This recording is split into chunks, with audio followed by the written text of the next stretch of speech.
Hello everyone, welcome to my new blog. আজকে আমি আপনাদেরকে দেখাবো নারায়ণগঞ্জ ইপিজেডে সকালবেলা যে মানুষের ডিউটিতে আসে, এই আসার সময় কেমন ভিড় হয় সেই জিনিসটাই আপনাদেরকে আজকে আমি দেখাবো ভিডিওর মাধ্যমে। তো চলেন দেরি না করে ভিডিওটি শুরু করা যাক। দেখেন মানুষজন কেমন পিঁপড়ার মতো লাইন ধরে চলে আসছে। এক একজন এক এক অফিসে যাবে এবং সারাদিন ডিউটি করবে।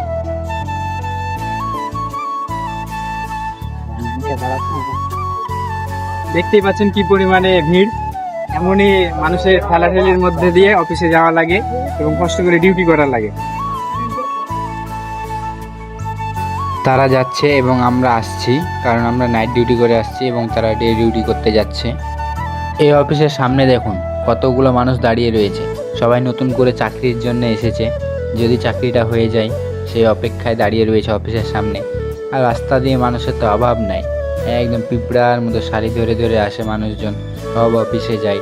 অফিস তো এখানে অনেকগুলোই রয়েছে। আমি তো আপনাদেরকে এর আগে একটা ভিডিওর মাধ্যমে দেখিয়েছি ইপিজিটের মধ্যে কতগুলো অফিস রয়েছে। সেই ভিডিওটা যারা এখনও দেখেননি তারা আমার ইউটিউব বা ফেসবুকে গেলে দেখতে পাবেন। আমরা এখন মেন গেট থেকে বাইরের দিকে যাচ্ছি, আপনারা দেখতেই পাচ্ছেন। আমরা এখন মেন গেট দিয়ে বাইর হব। এটা হচ্ছে ইপিজেটের মেন গেট, ইপিজেট নারায়ণগঞ্জ।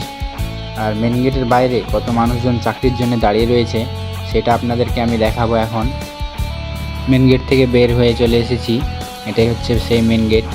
আর আস্তে আস্তে আমি সামনের দিকে এগোচ্ছি, কারণ আপনাদেরকে দেখাবো কতগুলো মানুষজন দাঁড়িয়ে রয়েছে চাকরির জন্যে। এই যে দেখেন কত মানুষজন দাঁড়িয়ে আছে সবাই চাকরির জন্যে। অনেকেই আছে যারা চাকরি দেওয়ার জন্য অপারেটর খুঁজছে। নতুনগুলাদের কেউ সহজে নিতে চায় না, সবসময় অপারেটর করে। আর মানুষজনের তো অভাব নাই চাকরির জন্যে, কী বলবো। গার্মেন্টসের চাকরি যেন এখন সোনার হরিণ হয়ে উঠেছে। সো ভিডিওটা কেমন লাগলো সবাই অবশ্যই কমেন্ট বক্সে বলে যাবেন।